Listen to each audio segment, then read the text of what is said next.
The Jrue Holiday era in Boston could end sooner than anyone expected, and not because of basketball in a move that would have sounded unthinkable just weeks ago. The Boston Celtics are reportedly entertaining trade calls for Jrue Holiday. According to Jake Fisher of the Stein Line, Boston is definitely listening to offers for their all-defensive guard, with multiple teams expressing serious interest. But this isn't just about exploring options. This is financial surgery, with a scalpel hovering over a cornerstone of the league's best defense. Let's get this straight. Holiday is not being shopped because of performance issues. If anything, he was one of Boston's most impactful players in the postseason. Not always in the box score, but in the margins where championships are won. So why consider moving him now? Because the new CBA is a financial guillotine, and the Celtics' neck is already on the block. Boston is staring down the barrel of the second tax apron, the dreaded salary cap threshold that doesn't just punish teams with a luxury tax, but strips them of basic team-building tools. No mid-level exception, no aggregating salaries in trades, no buyout signings. It's a hard cap in everything but name, and the Celtics are already living in that danger zone. Wyke Grousbeck, the team's governor, wasn't subtle earlier this year when he basically predicted that no team in the next 40 years will willingly stay above the second apron for more than 2 seasons. Why? Because it kills flexibility. It's not just expensive,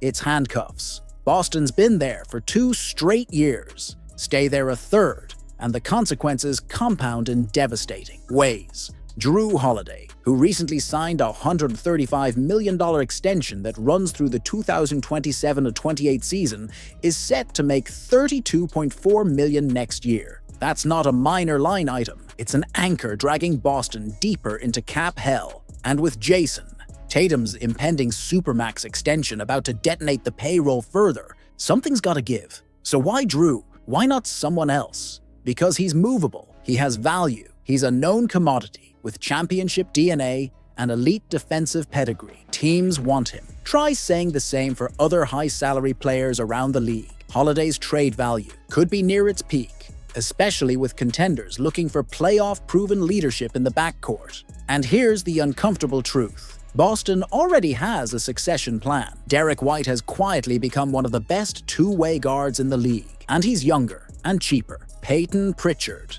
after a breakout season as Boston's 6th man, is ready for more responsibility. Holiday, while still excellent, is redundant in a way that's increasingly expensive. Letting him go wouldn't just be about survival, it could be strategic. It could allow Brad Stevens to rebalance the roster, add depth, and possibly secure future draft assets while avoiding long-term cap paralysis. The Celtics aren't tearing things down. They're trying to thread a needle in the dark. Remain elite while dodging financial ruin. And if that means trading Jrue Holiday, a beloved and battle-tested veteran, so be it. Welcome to the new NBA, where it's not just about who you want to keep, it's about who you can afford to.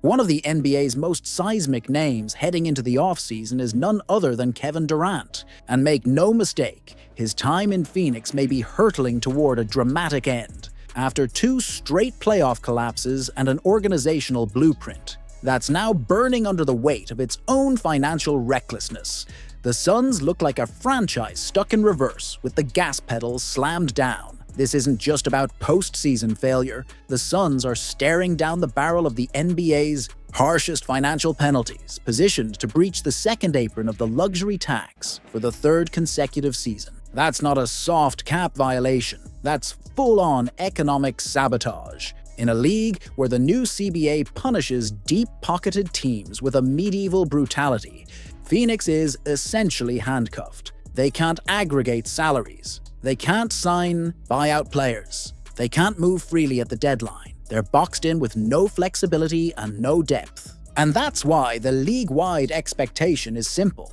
Kevin Durant is gone. Now, as Durant's name surfaces in speculative trade wins, Boston has emerged, at least in the national discourse, as a theoretical destination. Not because it's logical, because it's insane enough to work. FS1's Nick Wright floated the Celtics as a potential suitor late in the regular season, throwing gasoline on a fire that, even in its absurdity, refuses to die. But let's cut through the fantasy. This is a logistical nightmare. Boston, too, is orbiting the second tax apron, where roster gymnastics become a full-time job and trades start to look like Rubik's Cubes on fire. For the Celtics to pull off a deal for Durant, they would need to send more salary than they take back, thanks to the CBA's rules for tax teams. That means not just moving contracts, but moving valuable ones, likely rotational players, just to make the math work.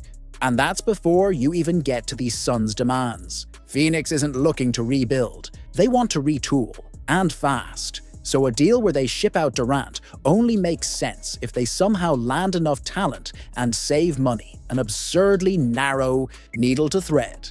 Arizona Republic's Dwayne Rankin wasn't buying the Boston buzz either. When asked by A. Sherrod Blakely of CLNS Media about the Celtics being a real option, Rankin shut it down instantly. I can't see it. They're both over the second apron.